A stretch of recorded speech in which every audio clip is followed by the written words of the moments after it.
Yo, what's going on everyone? My name is WowShane. Welcome back to Your Favorite Game, the show where we talk about your favorite game.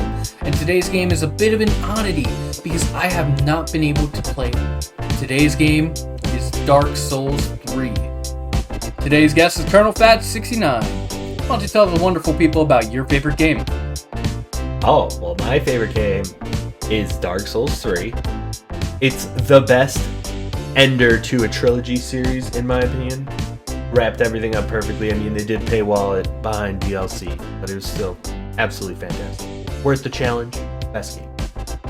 We're going into this video a little weird because this is going to be the first time I have not played the game before the video, before the interview, before the talk, whatever. Not from my lack of wanting to, it's just my inability to obtain a copy of the game. So as you'll see you already saw in the intro and later on in the video, we're going to be using Colonel Fat's footage that he was so kind to let me use. How do you play Dark Souls 3? Are you a casual player, speedrunner, randomizer, challenge runs? So being my favorite game, just to say, I've definitely played, my first Souls game was Demon Souls, Dark Souls, that I played a bit order, so I got to 3. I already knew what was pretty much happening. But when I got it, I beat it, casually and just played it. But now, still playing it, I've kind of come back to it because I've always watched AGDQ and SGDQ. I love speedrunning, and I've never actually sped-run something. So I picked my favorite game, and now I'm playing it again. Very many times. It's very funny that you're speedrunning your favorite game. A couple of our past guests have specifically said never speedrun your favorite game because it ruins it for you. I could get that vibe. I understand that. But I think it almost, if it's truly your favorite game, it reinforces that fact. But I can also see there's a lot of speedruns that are just, you kind of watch it and you're like, why would anyone do this to themselves? There's like Final Fantasy VII speedrunners. That's like a 13-hour speedrun. What about Dark Souls 3 keeps bringing you back to it? What makes it your favorite game? Well, it's the story, but obviously I think a big part of replayability in all games is the combat and the actual gameplay. It has a very good character creation and level up system where you can do not only challenge runs, but say, there's 3 different types of quote unquote magic in the game. There's actual magic sorcery, then there's faith incantations, and then there's pyromancies, which is a mix of both. And then there's just be a guy with only go strength and just use the big club and smack everyone down. And that's obviously the best way, but there's so many different ways to play, and I actually found a guide and I exported it to Excel because I'm a nerdy accountant. And I just went through each area, checking off the list, and to actually 100% the game, which I did, took one character 3 playthroughs because it has a new game plus system. And it was literally for one achievement, the all gestures achievement. There's a quest line you screw up on purpose to get a gesture, and then you can't get any of the other gestures. It's bonkers. What is something you would add to Dark Souls 3 in order to make it a better game or a more enjoyable experience for yourself? So, it was a good question because personally, I think Elden Ring, the next game basically, kinda did a lot of it. They added a horse. The horse can double jump. That's insane. They added just more weapons and more stuff.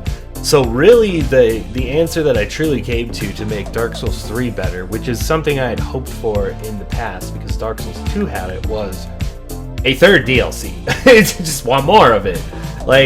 They did a very good story within a story with the first 2 DLCs where it kind of starts, you kind of get the story in the first DLC, close it up with the second, and there's only 2. And the second DLC arguably has the best final boss of any Souls game. Gale is amazing. But And it's really hard. Like, that's one of the allures of Dark Souls. It's a very hard game. But for Dark Souls 3, what would have been nice is, instead of going from the Painted World DLC right into the Ring City DLC, it would be nice if they had a second DLC right in between there. A nice little adventure. Didn't need to tie to the story, just something more, you know? Because they added, from Dark Souls 1 to 3, basically, from 2, they added more weapons in 2 and more ways to fight. But in 3, they added that your weapons had an alternate ability that most of them would use the blue bar, where the blue bar used to be only for spells and magic. So kind of strength builds got a little play around that. And then Elden Ring took the weapons even further, where it's like, yeah, this weapon's got, you got jump attacks, you got crouching attacks, you got there's some wild stuff in Elden Ring. But I almost think, well, you know, I know I'll get to that later, so, but you know, I just say another DLC. Just give me more of the game. Kind of perfect. More weapons, more spells, more bosses. If you had to remove one thing from Dark Souls 3, what would it be? That one was so hard, because obviously being favorite game, it's like you don't really want to take anything away, because it's just kind of a fantastic game. I think, though it's very easy to say now that I kind of just had a thought and I'm like, obviously this, since I've been speedrunning it. So I feel like dog enemies in any video game are probably the most horrendous enemy to run into. They're fast, they're hard to hit, and they usually hit multiple times. The dogs in Dark Souls 3, AI is almost like broken, and I almost think they did it on purpose.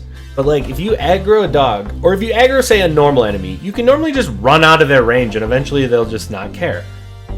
The dogs are fixated on you and will literally, if you're close enough to a wall, there is a chance they will just teleport to you and jump through the wall. And it's very, very frustrating for speedrunning, because there's a couple of dog moments. And it's just like, you'll just be running, you think you got past the dog, or he's just not bothering you, and then he pops through the wall at you. So my only thing is just fix that. Why is that a thing? It drives me crazy. Those dogs. Exactly. This is like portal dogs, basically. They just hop through. There's an infamous spot in the speedrun that relates to this, where speedrunner, I just always quit out, because there's a chance that the dog doesn't teleport to you. But if you're close enough to if an enemy is close enough to you when you try to light a bonfire, which is like the saves or checkpoints, you can't light it until you deal with the enemy. So there's a part where you run past the dog, get to the bonfire, and if he teleported through the tree, you can't light it, so you have to quit, reload, and then light it. It's so annoying. Fix the dogs, that's my fix. For this next question, you can choose to answer only one of them or both of them, completely up to you. What is your second favorite game, and or what game is most comparable to Dark Souls 3? Okay, so this one had like an easy answer and then a personal true answer, because basically I like to have answers for what's your favorite this. I always like to at least have an answer, or at least like this or this. And mine used to be God of War 3, because I thought it was the perfect ending to a trilogy, similar to how Dark Souls 3 kind of became that way for me. But Dark Souls 3, or God of War 3, wrapped up really well with the final game, and honestly, that game was just so dope. And it was somewhat similar, where it was, you know, third person, run around, kill bad guys, keep going, but it was way more action-y. So I think the comparison is, they're just different, they're just way different in the combat. But I think then the obvious answer would just be, you know, Elden Ring came out, the next game, and it's just, you know, I personally like Dark Souls 3 better than Elden Ring, and I could easily see anyone's argument that Elden Ring is the best game of all time. So it's kind of like, I get it, but my personal takes, especially with Dark Souls 3, is it is shorter and more linear, whereas Elden Ring is ginormous. It's a huge map. And I personally think in the Dark Souls games, it's really easy to miss stuff. especially with their really obscure NPC quest lines. So like going the Elden Ring where it's absolutely massive is just like, oh my goodness. My like first playthrough took an eternity longer than any of my playthroughs in Dark Souls 3. Like that game is just almost too much. But I could easily see anyone saying this is the best game ever, and I'm like, yeah, I get it. It is. But I still like Dark Souls 3 because I'm old and that one's my favorite. So, as I said earlier, I did not play Dark Souls 3 before the video, and I have not played Dark Souls 3. So, this is going to be a weird thoughts and input section for me, but I have played Dark Souls 1 before. Not well at all. Did not get far at all. The tutorial boss beat me for hours, and I stopped playing, and I never picked up a Dark Souls game again. However, I think I have played Dark Souls 3 once, and it was at a friend's house, and he was stuck on this boss. I'm not for sure if it was Dark Souls 3 or not. I know it was a Soulsborne game though.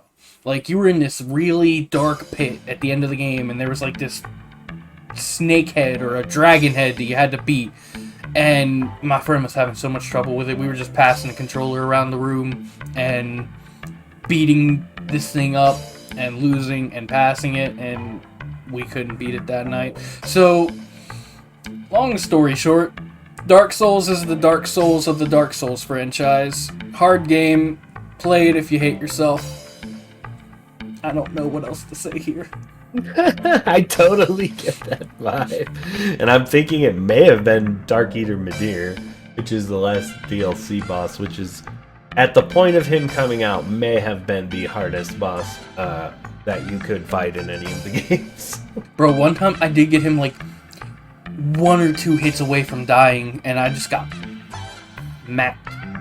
Run out of heals, or just get hit by one big attack. Mm-hmm. Yeah, I think you're right. It is, if you like a little pain, definitely get into it. The story's crazy. I would recommend it to anyone, so. Alright, is there anything else we didn't get to touch on throughout the rest of the video that you would like to add in? I would say, if you're gonna get into Dark Souls, it's hard to really say, because I think you could actually play any of them standalone. Like, you don't necessarily need to play the other ones to understand the story. In fact, you pretty much need to watch YouTubers go through all the item descriptions and kind of theorize on what the story is, because it's one of those games where it's really not told to you, and you kind of get the story and confirmations of what you're thinking through item descriptions. So, I think even better than getting the game and playing it, look up Vati Vidya on YouTube or any other lore creator and just watch those videos and enjoy the stories. Because they're fantastic on their own. Alright, Colonel Fats, my friend, tell the wonderful people where we can find you. Oh, you know me, I am Colonel Fats69. I am an artist, Twitch streamer, Twitter poster, deviant artist. I'm out there, but they're all Colonel Fats69, so if you search the name, you'll see it. I'm posting my speedruns to YouTube and some fighters content. I post my art, Twitter, and everywhere. So, I'm out there. Alright, make sure you guys go drop Colonel Fats a follow. And while you're here, like, comment, subscribe. Thank you so much for watching, and have a great rest of your day. Peace!